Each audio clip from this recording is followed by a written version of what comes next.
안녕하세요, 주레임입니다. 오늘은 제목에서 보셨듯이 열대어나 해수어 등을 수족관에서 고르실 때 건강한 물고기를 고르는 팁입니다. 잘 알려진 방법도 있고 어종마다 다른 부분도 있지만 일반적으로 제가 물고기를 고를 때 사용하는 방법인데요. 고수분들이야 당연하시겠지만 물생활 초보분들에게는 굉장히 중요하죠. 저도 그랬고요. 처음 물생활 시작하시는 분들에게 도움이 되었으면 좋겠습니다. 바로 시작하겠습니다. 아가미를 살피는 건데 아가미에 기생충이 있는지 보는 게 아니라 아가미의 호흡 횟수를 봅니다. 아주 건강하고 물 상태도 좋다면 호흡이 거의 없어 보이는 경우도 많죠. 아가미가 바쁘게 움직이고 호흡이 빠르다면 여러 이유가 있는데 수족관에 온 지 얼마 안 돼서 적응 중일 때 또는 수조 세팅한 지 얼마 안 돼서 암모니아 중독일 때도 호흡이 빠르죠. 수조 안에 호기성 박테리아가 폭번하거나 해서 산소가 모자라거나 그 외에 스트레스를 받거나 아가미에 기생충이 있어도 호흡이 빠르죠. 여튼 호흡이 빠르다는 건 좋은 건 아닙니다. 집의 어항 속의 물고기가 호흡이 갑자기 빨라진다면 물에 뭔가 문제가 있을 수 있는 건데요. 수족관에서는 처음에 말씀드렸듯이 막 수입되어 수족관에 와서 적응 중일 경우가 많고요. 일반적으로 수족관은 세팅한 지 오래돼서 암모니아가 뜨는 경우는 많지 않지만 다른 물고기들과 비교해서 호흡이 가쁜 녀석은 고르지 않는 것이 좋죠. 스트레스성이나 적응 중이라면 원인을 해결하거나 며칠을 가만히 두면 대부분 정상으로 돌아옵니다. 보통 1초에 한 번이나 2번 정도는 정상인데 원래 아가미를 빠르게 움직이는 물고기들도 있으니 잘 알아보시고 분양받으시는 것이 좋을 것 같습니다.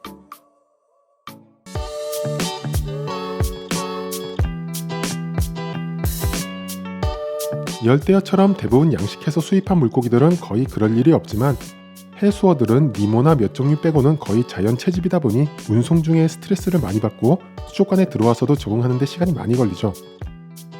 그러니 며칠 혹은 몇 주간 먹이를 안 먹기도 하고 게다가 집으로 분양받아 데려와서 먹이 적응을 시키려면 또 며칠간 먹이를 안 먹을 수도 있죠. 장기간 적응하려면 체력이 필요한데 물고기가 말라 있으면 적응 전에 탈락할 확률이 높죠.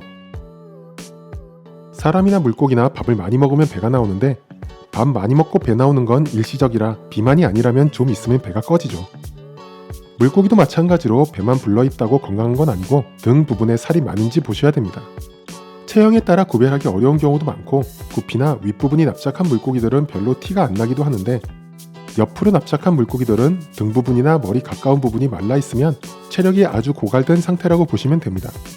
이 상태에서는 잘 먹어도 회복이 어려운 경우가 많죠. 며칠 또는 몇 주 먹이를 먹는데도 회복이 안 되고 죽는 경우도 꽤 있습니다. 반대로 복부는 좀 말라 있지만 등 부분이 튼실하고 먹이를 먹는다면 금방 회복할 확률이 높습니다. 보통 저 정도로 마르면 스트레스 또는 내부 질병, 기생충일 경우가 많은데 체력이 안 따라주는 상태에서 약을 쓰면 오히려 더 빨리 죽을 수도 있죠. 그래서 물고기가 살이 잘 올라 있는지 확인하기 위해 물고기 아랫부분보다 윗부분을 잘 보시면 도움이 됩니다. 이건 많은 분들이 아시는 방법일 텐데요. 저도 수족관 가면 무조건 하는 말이 있습니다. 사장님, 얘네들 먹이 잘 먹어요? 어쩌면 당연한 질문이기 때문에 이런 질문한다고 부담 가질 것도 없고요. 관리 잘하시는 수족관 사장님은 직접 오셔서 먹이를 뿌려주시며 잘 먹는 녀석 데려가라고 하시고 저도 그렇게 골라서 데려옵니다. 열대어는 보통 양식으로 키워서 사료 적응도 잘 되어 있고 잘 먹는데 열대어라도 야생 채집개체나 해수어들은 가급적 사료 먹는 녀석으로 데려오시는 게 좋죠. 그러나 야생에서 온 물고기들은 대부분 처음부터 사료를 먹지 않는 경우가 많기 때문에 다른 부분으로 건강을 체크하시고 사료에 적응할 만한 상태라고 생각되면 분양받으셔도 됩니다. 무조건 사료 먹기까지 기다린다면 다른 분들이 다 분양받아 가시는 경우도 있기 때문에 저도 수족관에서는 안 먹고 있는데 상태가 좋아서 분양받아 와서 어항에 넣고 적응된 후에는 사료를 잘 먹는 경우가 많았습니다. 사료를 안 먹더라도 여기저기 돌아다니면서 이것저것 쪼고 다니는 물고기는 적응하면 사료에 입질할 확률이 높으니 그런 물고기들을 콕 집어서 데려오시면 되겠죠.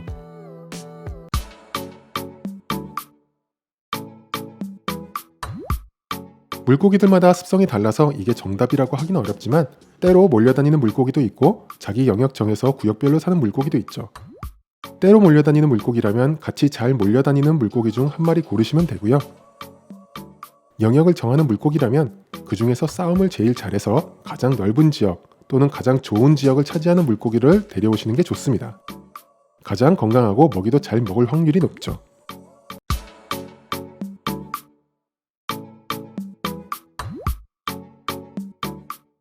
피부병이 있는지 또는 눈이 튀어나오지 않는지 잘 살펴보시고, 그래도 관상어인데 체형 발색 등도 좋은 물고기의 조건이죠. 그리고 원래 습성과 다른 행동이 있는지 잘 살펴보시는 게 좋습니다. 은신처에 숨는 걸 좋아하는 물고기가 밖에 오래 있는 것도 비정상이고요. 수면에 있는 걸 좋아하는 물고기가 구석에 숨어 있는 것도 문제죠. 분양받으시려는 물고기의 습성을 잘 알아보시고 원래 습성에 맞게 있는지 체크하시는 것도 건강한 물고기를 고르는 중요한 요소가 되겠죠. 제가 수족관에서 물고기 고르는 노하우를 소개해드렸는데요. 초보분들에게 도움이 되었으면 좋겠네요. 모든 분들이 건강하고 예쁜 물고기를 잘 분양받으셔서 오래 좋은 추억 만드시기를 기원드립니다. 재밌게 보셨으면 구독과 좋아요 부탁드리고요. 궁금하신 점 있으시면 댓글에 남겨주시면 아는 범위 안에서 답변 드리겠습니다. 감사합니다.